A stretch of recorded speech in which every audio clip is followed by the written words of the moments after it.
We are in a series called Streams in the Desert that we're doing this summer. And if you've been at Mac very long, it occurred to me I start most of my time up here with we're in a series. And I thought I would just explain the value of that for us, whether it's going through a book of the Bible or a topic in the Bible, is a systematic understanding of what God says so that we can know Him more and be changed by Him. And whether it's a topic or a book of the Bible, our goal is not imposing our perspective or understanding or trying to find verses that support what we think, but exactly the opposite. We want to open up our hearts and ears and hear what God says. And I think that is increasingly important in a culture that is redefining truth. For us to be willing to sit before God and say, I am willing to be shaped by you, not the other way around. So if you've missed any of the past series, we've been through lots of different New Testament books, Old Testament books. We did a series on hard questions that people face.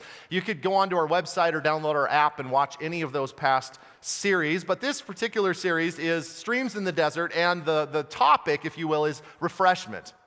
Our need to experience refreshment. And the title of the series for me, I just thought I'd share, is a play on summer. It's the fact that Donnie pointed out last week, it is a time of refreshment for many of us. We're not, kids are not in school. It is for me, though, sort of a play on hotter temperatures and longer days and the need for shade. If there's shade, I will find it. Anybody? And my wife's the opposite. If there's sun, she'll find it. Anyone? Okay, all the sun people are going to move over to this side, and the shade people, I'm kidding. No, this is a time when people are moving toward water and these long summer days and the need for refreshment. And the point is, we all find refreshment in different ways, of course. But we all need refreshment. And today I'm going to sort of drill into the idea of water. We talked about streams in the desert, how important water is for refreshment, not just physically, but spiritually, asking the question, where does water come from? What does it feel like to be refreshed by water? Last week, Pastor Donnie started our series with a great communion message. Talking about Jesus as the bread of life. The bread of life and how food sustains us. And you've experienced that when you're weary, when you're tired, you eat, you have new energy to keep going. But you've probably understood and realized that no matter how many times you eat, we're all going to die. Food won't sustain you indefinitely. But Jesus in John chapter 6, hi buddy, says, I am the living bread that came down from heaven. I am the living bread. If anyone eats, should I say hi to him? That's okay. We like kids. Yes. I am the living bread that came down from heaven. If anyone eats of this bread, he will live forever. Now, there is no physical bread of which you can say that, and Jesus, of course, is referring to himself. And so today we're going to look at the parallel experience of water, how you can drink water, but you're going to get thirsty again. And then you need to drink more water, and then you're going to get thirsty again. But Jesus gives us water that will make it so we never thirst again. Do you know that he actually says that in the same chapter where he says, I am the bread of life. He says, whoever believes in me shall never thirst. So get this picture of Jesus. Jesus is the one who sustains us eternally. He's the bread, and who satisfies us deeply. And I couldn't think of a better word for the experience of drinking water than satisfaction. Think of a time when you were super thirsty, really thirsty, and then what did it feel like to drink a glass of water? Right? It's just this like exhale of satisfaction. You're like, this is exactly what I needed. When I was a kid, we went on a road trip to the East Coast, and I've forgotten a lot of being a kid. This is one really vivid memory because it's the thirstiest I've ever been. And we were driving, which we did. We never flew anywhere. My dad was determined we were going to drive in our minivan everywhere. And so going to the East Coast, I was so thirsty, and my dad was like, we're not pulling over. We didn't have water in the car. And so I remember rolling down our window and holding my cup out the window because the air felt cool. And then I would go like this. and I would try to get it to my mouth, and I really thought it would work. Now, you may think, well, that's crazy, right? We know that's crazy. And yet, how many times do we pursue satisfaction in equally crazy ways? If you have a Bible, I want you to turn to Jeremiah chapter 2. Jeremiah is an Old Testament book, and it's one of these pictures of the crazy things that we pursue that don't satisfy. If you're using one of those Bibles in the seat backs, by the way, if you don't have a Bible and you want a Bible, you can keep one of those Bibles. Take it home with you today, write your name in it, underline, whatever you want to do with that as our gift to you. But page 627 is where you'll find Jeremiah. Jeremiah was a prophet that God used among many in the Old Testament to deliver his message to his people. And if you read through the Old Testament prophets, you'll see that different times required different messages. And so you see these sort of different themes emerge in the messages of the prophets. But Jeremiah is speaking to the people, and in chapter 2 of Jeremiah, verse 1, Jeremiah says this: "The word of the Lord came to me, saying, go and proclaim in the hearing of Jerusalem, thus says the Lord." In other words, listen. "I remember the devotion of your youth, your love as a bride, how you followed me in the wilderness, in a land not sown. Israel was holy to the Lord, the first fruits of his harvest. All who ate of it incurred guilt. Disaster came upon them, declares the Lord." So that last line is a reference to the people who tried to mess with Israel. God defended them. And God, in this opening statement, is reminding his people of how wonderful their relationship had been. "I remember how devoted you were." How many times do we remember things from the past? And what we see here is God never forgets. "I remember every single detail, the devotion of your youth, the love that you had for me, how you followed me in the wilderness." But of course, something happened. Continue with me in verse 4. "Hear the word of the Lord, O house of Jacob, and all the clans of the house of Israel. Thus says the Lord, what wrong did your fathers find in me that they went far from me, and went after worthlessness and became worthless? They did not say, where is the Lord who brought us up from the land of Egypt, who led us in the wilderness, in a land of deserts and pits, in a land of drought and deep darkness, in a land that none passes through, where no man dwells? And I brought you into a plentiful land to enjoy its fruits and its good things. But when you came in, you defiled my land and made my heritage an abomination. The priests did not say, where is the Lord? Those who handle the law did not know me. The shepherds transgressed against me. The prophets prophesied by Baal." This is a reference to the foreign gods that they would carve and then worship out of stone and wood. "And they went after things that do not profit. Therefore I contend with you, declares the Lord, and with your children's children I will contend. For cross to the coasts of Cyprus and see, or send to Kedar and examine with care, see if there has been such a thing. Has a nation changed its gods, even though they are not gods? But my people have changed their glory for that which does not profit. Be appalled, O heavens, at this. Be shocked, be utterly desolate, declares the Lord. Why? For my people have committed two evils. They have forsaken me, the fountain of living waters, and have dug cisterns for themselves, broken cisterns that cannot hold water." We'll stop there for this morning. That's a pretty heavy passage. You can probably agree. And so I thought I would share that this has always been one of those passages for me since I first came to Christ and became a Christian that has just spoke to me. You know how you have those passages that just resonate with your soul in a way that others don't? And it's been sort of this perennial call to return when I know I've wandered away. And I know it in my soul. I read it and I go, yeah, that's me. That's me. I've done this. It's a call to wake me up when I've wandered. And these last verses, that last verse we read summarizes basically this entire section, this rebuke from God. They've committed two evils. They've walked away from me, the fountain of living waters, and then they've gone and dug broken cisterns that cannot hold water.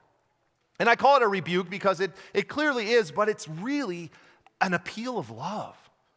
Can you hear that? I think sometimes we read these Old Testament passages and we switch into like mad God mode, where we like picture God who's like angry at people. But this is an appeal of love. He says, how does he start it? Does he say, you horrible people? No. He starts by saying, I remember how good it was between us. I remember the devotion of your youth. He's pouring his heart out to people. Do you remember? Because I do. How many of you who are married have been married for 10 years or more? Go ahead and throw your hand up. Okay. How many of you for 20 years or more? 30 years. This is like the wedding dance. You ever do this at the wedding? Where am I at? 30? 40? Oh, goodness. 50? Any 60?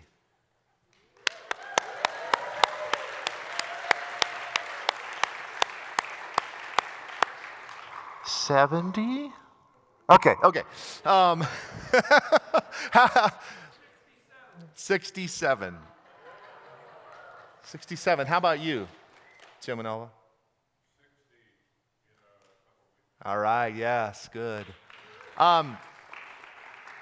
How many of you, let's say 30 years or more of marriage, remember all of the details of the devotion of your youth? Remember the way that you spoke to each other, the things you said, the little phrases you used. Remember the things you did, the places you traveled to. If I'm honest, I'm only married, it's coming up on 16 years. I've forgotten a lot of it.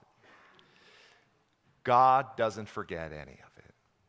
He remembers every single detail. And he's saying, I remember how good things were. And I want to point out, this is not some desperate post-breakup conversation. If you know what I mean, you break up with someone and they're doing whatever they can to keep it going, and they say, but remember how good it was, but we're perfect together, but please, and it gets really awkward and kind of messy because they're depending on you. They need you to need them. And the reason I'm sharing that is because that is not what we have here. God doesn't need us to need him. I want you to hear the difference there. Even as he's pouring out his heart to us, he's appealing on the basis of love. This is not some codependency thing where God in his insecurity is trying to get us back. God is completely sufficient in himself, and he does not need any of us to respond to him. Why do I share that? Because what that means is he is 100% unattachedly focused on what is best for your soul. You can trust this appeal of love because there is no manipulation involved. There are no ulterior motives where he's using you to validate himself. He knows what is best for us, and what is best for us is being close to the fountain of living water. Drinking from the fountain of living water rather than off digging holes in the ground and trying to get water to stay in them. And this, by the way, is what the people had given up. I talked about the crazy things we do for satisfaction. I titled this message, I don't know much for titles, but I did have a title that I thought was kind of fun, Looking for Life in All the Wrong Places. And that's what we do, right? We walk away and we're like, but maybe this will work. And we, put our face down to a mud puddle and drink and go, well, I guess that'll do for another day, Meanwhile, there's a bubbling spring over there. But I want to look at this exchange that these people made, this crazy trade, knowing we can relate. Two different things. The first thing, if you're taking notes, they traded nearness for distance. Nearness for distance. Verse 5, God says, they went far from me. Now, in case we think this is some novelty, this is the original sin. This is the chronic problem of humanity. It is Adam and Eve, starting close to God in the garden, walking with God in the garden, and then found themselves hiding from God. This is you and me, knowing where life is found, but instead finding ourselves far from this place of intimacy and wondering what happened.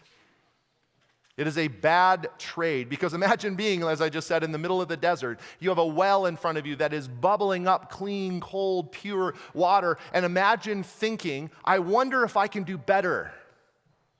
And you go off wandering in all directions to try to find better than that. But what we see here in this passage, we don't just go from God. They went far from me. God says they went from me after worthlessness. Now, if we're honest, every single one of us is going after something. We are all going after something. We are wired for worship. Did you know that? It's easy to look down on maybe what we would call religious people and say, oh, those silly religious people. We're all worshiping. We were made to admire. We were made to be devoted, to follow. Just look at the sports industry in America.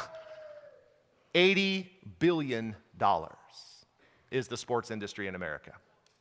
The movie industry in America is $91 billion. Do you know why? We love to worship. God says they went far from me and they went after. We're always going after something, but God says after worthlessness. Now that doesn't sound very appealing, but that word is the picture of the fleeting nature of the pursuit. Right? It's something that maybe there's a little taste of something in the beginning where you go, whoa, I don't feel as bad as I used to, but it's gone. It's worthless. And it will never, ever satisfy the deepest part of your soul where God is meant to live. And so we trade nearness for distance. And then as we just talked about, the second trade is glory for worthlessness. Now this comes from verse 11. God says, my people have exchanged their glory, honor, dominion, authority, respect, future hope, fill in all the blanks, for that which does not profit. Now what that means, that financial term, what does that mean? That means not that there are no transactions taking place. We have all kinds of transactions. We go to this to find life, and we try to be with this person, or maybe it's a substance, or maybe it's entertainment, or all of these. There's lots of transactions taking place. Not profit means at the end of the day, the balance is zero. None of it lasts. None of it will last into eternity. We have to keep filling it back up. It does not profit. And this is a picture of the broken cisterns from verse 13 that says that they don't hold water. That's such a good picture. I was in our garage the other day, and I needed to get some water from the front yard to the backyard. Not a lot, but some. So I took a 5-gallon bucket out of my garage. I filled it up with the hose, and I'm walking down to the backyard, and I got halfway to the backyard, and it was empty. And I was like, what in the world? And I looked down there, and there was a big crack in the bottom of the bucket. Now, you want to know what I did? What should I have done? Pitched it, right? I actually got duct tape. It's embarrassing. I tried to fix it because I'm cheap and I like to try to fix things, and it was really, I'm glad nobody was watching. But now I've told everybody, so really. But this bucket kept, and what we should be doing is getting rid of it. Stop putting water in that. But you know what we do? We just keep adding. We keep adding. Oh, look, water ran down. Whoop, we add more water. We just keep adding and adding. And that's the contrast between the fountain of living waters and these cisterns. Listen closely. The fountain sustains us. The cisterns are things we have to sustain. So rather than receiving and drinking of no merit of our own, we're busy filling. And we're like, oh, I got to put more into it. Oh, there's some more hope that thing will fulfill me. Oh, there's some more money that thing's going to fill my soul the way I need it to. And it's exhausting. Dig another hole. Create another cistern. Maybe that's the problem. Rather than receiving from this fountain that sustains us, the fountain of living waters, where there's no holes to dig, there's no cracks to patch. We just receive. So as you hear this contrast, let me just pause for a second and ask, what comes to mind in terms of your cistern? Just sit with that, as fun as it is. Maybe there's more than one. For me, there's more than one. Things that I, in my heart, know I'm going to that thinking it's going to fulfill me, like God alone will. What is your cistern? Maybe it's something you to carry on with what I just shared, hoped would sustain you, and you are now sustaining it. Something that you bought and owned, and now it owns you because of the anxiety that it produces. So we trade nearness for distance, not overnight. I just want to point out we don't one day say, oh, I'm going to walk away from God. I don't think anyone does that. Well, people do it, but If we love God, our desire is to be close to God, but we just one decision at a time, one cistern at a time, and suddenly we find ourselves far from the fountain. Friends, I want you to hear this morning God's appeal of love. God's appeal calling us back. And that's what I want to spend the rest of our time with. How do we get back? Right? Because we can talk all day about the cisterns and we can dive into the Hebrew word and all that stuff. How do we get back to the fountain? Right? That's what matters. And in a minute, we're going to look at a few verses from the New Testament just to show what a chronic problem this is for humanity. But I want to start right here with this passage and two things that God is subtly calling his people, and I would say all of us, to do. And I just love these things from these verses. So the first one, how do we get back? Number one, ask questions. So let me unpack this. Ask questions of yourself. Ask questions of your life as it is right now. Ask questions about where you've been, about who you want to be. Now, this isn't something that culture and society is going to hand you 3 hours to go do. I'm just going to tell you right now. They're going to say, go reflect on your soul. Said no one ever here, right? It's always produce, move faster, get it done. You have to make this happen. But you ask questions, and I love how God starts with a question. He doesn't say, you terrible people. He says, what wrong did your fathers find in me that they went far from me? Do you see what God's doing? First of all, it's a rhetorical question. There's no wrong in God, but he's getting us to think. What was it? Was it that I wasn't satisfying? I couldn't help but think of Adam when Adam hid from God in the garden. What did God say to Adam? Where are you, Adam? Did God know where Adam was? Yes. But Adam didn't know where Adam was. See, God was inviting Adam to reflect on what had just happened. Hey, Adam, where are you, man? You wonder where I am? We have to ask questions. And this is one thing these people were not doing. Look at verse 6 of Jeremiah 2 if you're open to that. They did not say, where is the Lord who brought us up out of Egypt, who led us in the wilderness? Where is the one who satisfies us and protects us and provides for us? When is the last time I sat with God and listened to him? When is the last time God was a meaningful part of a decision-making process in my life? When was the last time I was in God's Word? These are not easy questions, right? These are hard questions, but this is where we have to start. And the second step, which has to go with it, is not just ask questions, but be honest with the answers. Be honest with the answers. See, I've asked hard questions, but it's easy at the end of that to just justify. Well, it's, God, I'm busy. Clearly you understand, right? Instead of saying these things that I'm pursuing are more important to me than God is.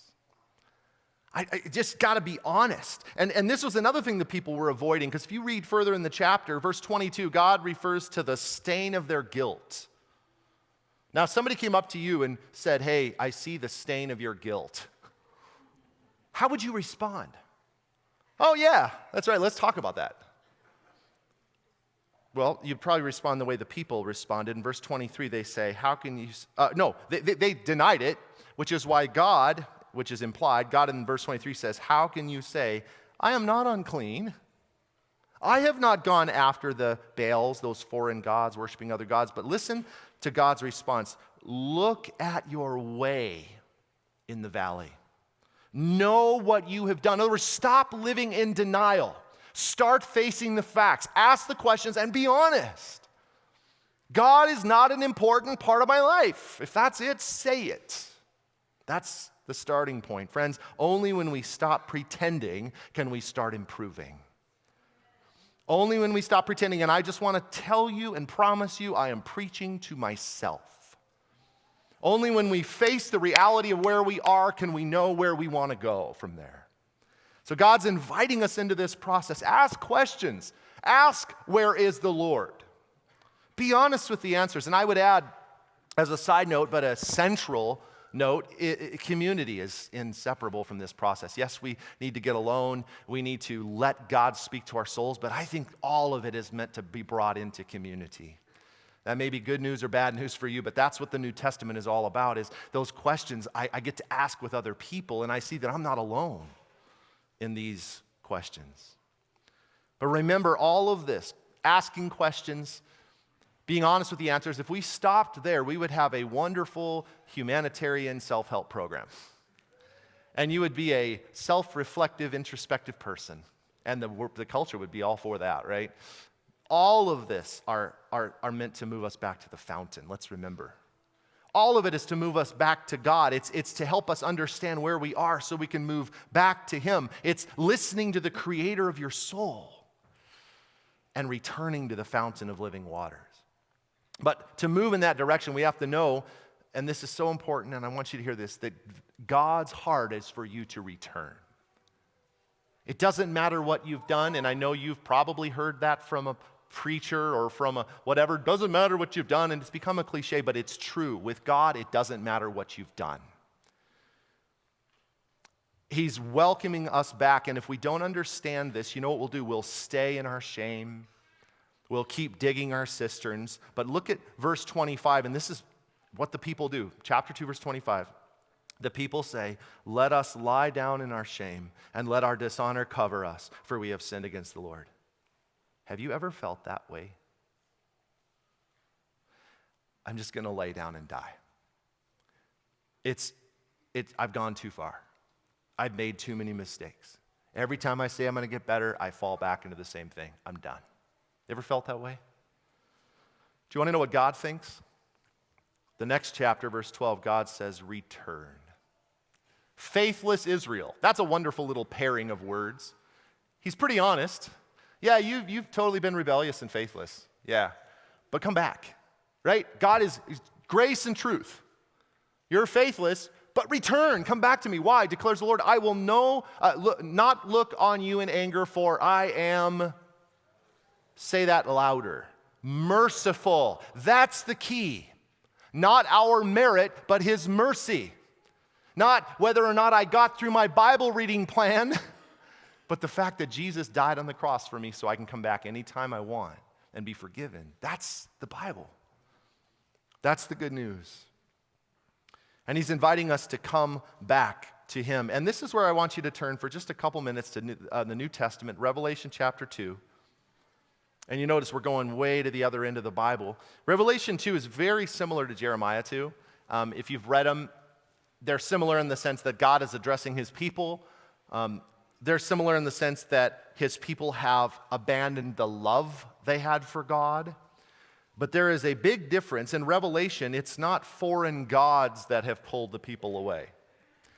It's not pagan idolatry that have gotten to their hearts. It's ministry. So in Revelation, God speaks to 7 different churches. The first of these is the church in Ephesus, and here's what He says. "To the angel of the church in Ephesus write, the words of Him who holds the 7 stars in His right hand, who walks among the 7 golden lampstands." Now, just for some context, if you don't know, Revelation is full of imagery.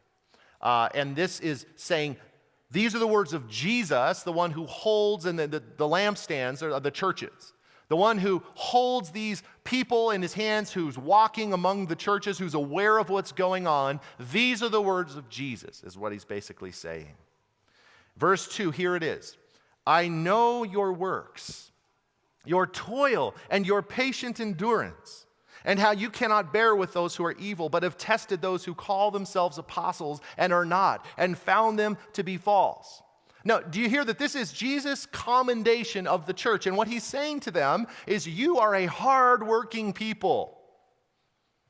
You take seriously the ministry that I've called you to. You address sin head on. Verse 3 continues, "I know you are enduring patiently and bearing up for my name's sake, and you have not grown weary." Now, most of us would read these words and be like, "Cool, God, then what's the problem?"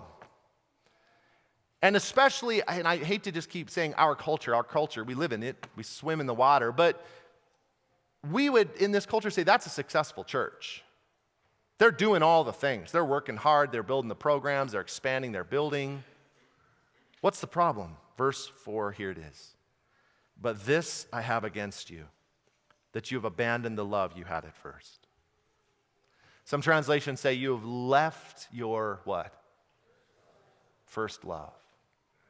You've left that. For all the differences between Jeremiah and Revelation, between wandering after pagan idols and losing yourself in ministry, it is strikingly profound to me that at the end of the day, it didn't matter because they had forgotten and lost sight of the most important thing, which is a relationship with their Creator.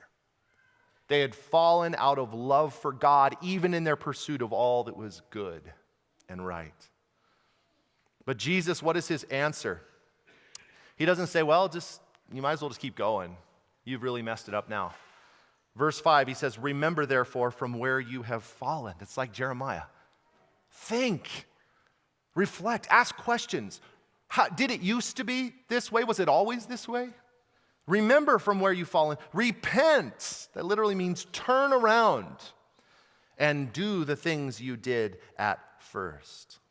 And so for you, I don't know what that is. I've got a list of things where prayer is more of a priority, where Jesus is more important to me than any of the stuff, where maybe it's a Bible study and you're in community and you're being honest with a group of people and holding each other accountable. Whatever that is, he literally says, go back to that.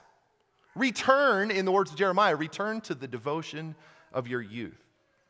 Now, it strikes me that it occurs to me, some of you are like, well, that's not part of my history. I have nothing to return to. And I would just say then enter into this relationship of intimacy with the fountain of living waters. Start your history today. Every one of us, our souls, whether we know it or not, longs to drink from the fountain of living waters that sustains us rather than us exhaustingly trying to sustain all those things. The beautiful thing about the New Testament is we get to discover the identity of the fountain. Come to the fountain of living waters, because who do we think is speaking in Jeremiah 2? Ever think about that? I'll give you a hint. It's not an old man in the sky with a white beard. John chapter 7, Jesus, this is the New Testament now, the living word who is the speaking voice of God, stands up at one of the Jewish feasts and says this, if anyone is thirsty, let him come to me and drink. Whoever believes in me, as the scripture has said, what? Out of his heart will flow rivers of living water. Is that what you want? And we learn something here. This is a bit of a twist in the whole living water fountain metaphor. First of all, the fountain's not a place, it's a person. Jesus is the fountain. And the second thing we learn here is the fountain, the overflowing, isn't something that happens over there. It happens right here. Jesus causes life to overflow from your heart. Isn't that good? I love this. When Jesus encountered that woman at the well in John 4, she was using all of her words to explain the history of the well to Jesus, right? This is the well of our father Jacob, and this is where he would water all the livestock, and she's got all the details about this hole in the ground. And Jesus, though, in verse 13 says, everyone who drinks of this water will be thirsty again. But whoever drinks of the water that I will give him will never be thirsty again. And the water that I will give him will become in him a spring of water welling up to eternal life. Friends, do we believe that this is true? This is marvelous news. And I once heard a pastor say, I love that this woman, listen, this woman in John 4 thought she was standing next to a well talking to a man. And the reality is she was standing next to a hole in the ground talking to the well.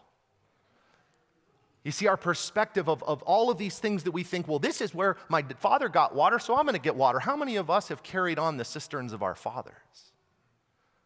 And I say that humbly knowing I am a father. How many of us are like, well, my dad drank from that well, I'm going to drink from that well. And he's like, you're just going to be thirsty again. But if you come to me, you're never going to be thirsty again. What marvelous news.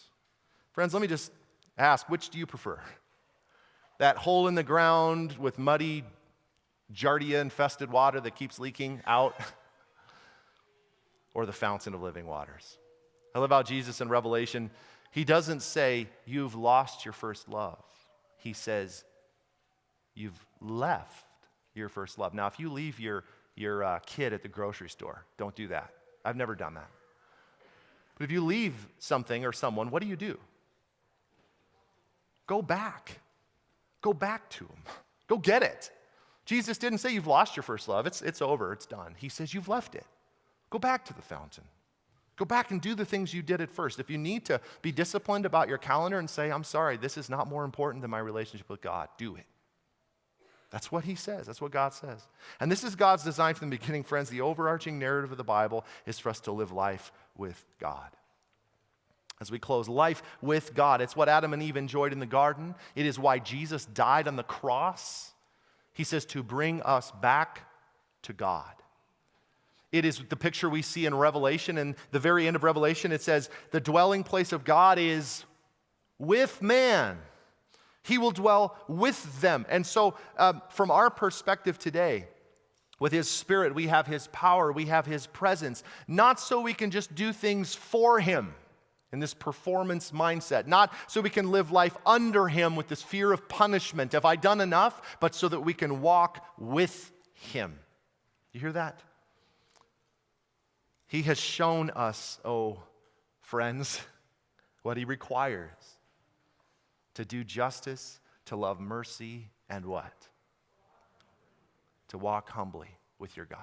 And I would suggest that the key to justice in this world, the key to mercy in this world, is a people who are humbly connected to the fountain of living waters.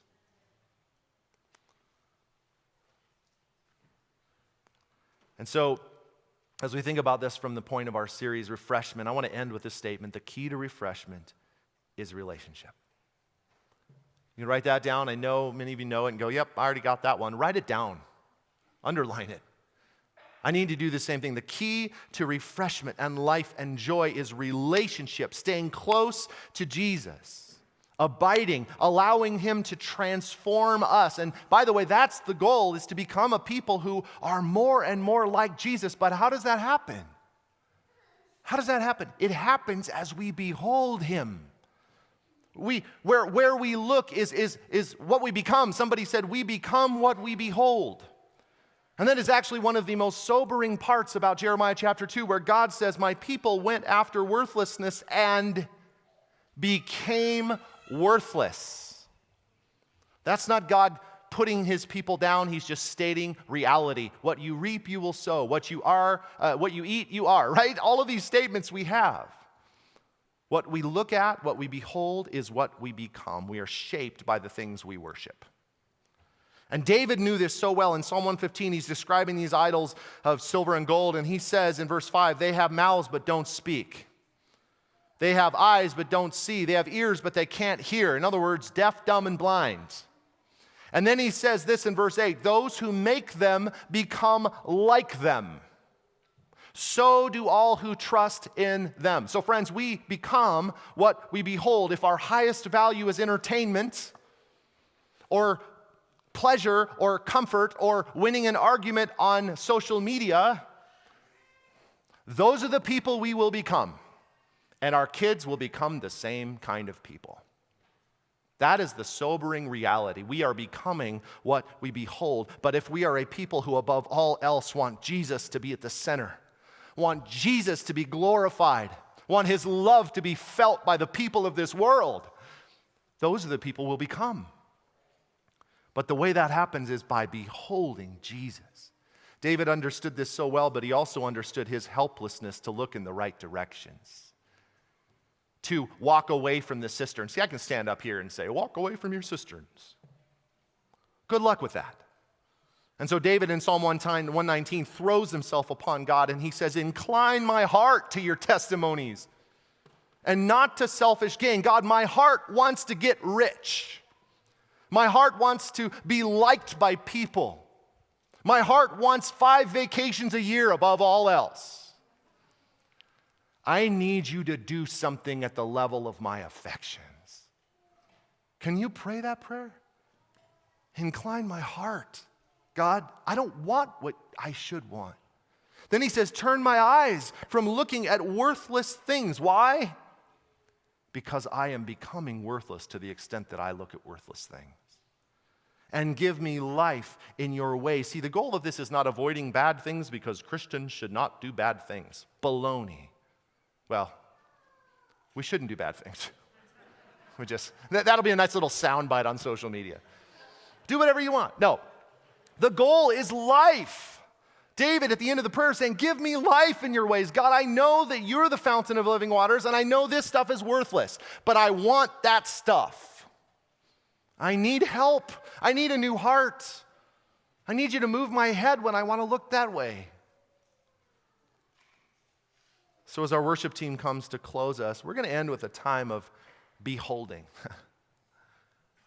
of worshiping the one who is worthy above all else. And I just want to share, this is a time, I've had some conversations, and it's become like a little bit of a theme where there are people who purposely come after the time of worship.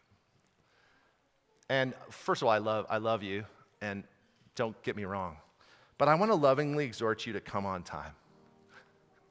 Not for the sake of punctuality, but for the sake of your soul. And I just wanted to, we can get so distracted by the song choices or by the person leading or by the volume of the drums. As real as those things are, we like certain music and we don't like other music, that's fine. But those are distractions from what's most important. And what's most important is you coming and pouring your heart out to the God who loves you and beholding his glory and allowing him to shape you in those moments. You see, because that's what's at stake, not you singing some songs that you may or may not like. It's you becoming more like Jesus. 2 Corinthians chapter 3 says, and we all with unveiled face, beholding the glory of the Lord, there's the assumption, are being transformed into the same image of this perfect, loving God from one degree of glory to another, meaning you may not feel on a Sunday afternoon that it mattered, but it mattered. For this comes from the Lord who is the Spirit. Guys, God can't steer a parked car. God can't transform someone who's not looking at him. We have to make some choices. We have to show up. We have to lift our hands and say, God, I don't even know what I'm doing here. This feels weird. That's okay. As long as you know you want to become more like him and you want to be closer to the fountain of living waters, that's all you need. And he'll do the rest. You don't have to sustain that. So as we prepare to worship, which, side note, worship is a way of life. It's every day. I think that is important to say. It's not just some songs on a Sunday. But this is a really powerful time we have together to behold the glory of God. And I want to just ask you to close your eyes or bow your head or whatever it is that would help you settle in for a moment. And I'm going to have us take a couple minutes of just the music playing. And it'll feel like longer than we normally take, but I want us to have room to respond right now. And maybe the first step is allow God to bring to mind cisterns. Remember, this is hard, but this is where it has to start. Where are you right now? What are the cisterns that you're trying to be satisfied from? But even as those things come to mind, sit with God and listen. I want you to pray that prayer of David. And we're going to put it up on the screen and leave it there for this entire time. Use those words. Whatever part of that prayer resonates with you, pray that to God. And so we're just going to take a couple minutes for that. And then we're going to respond in worship, okay?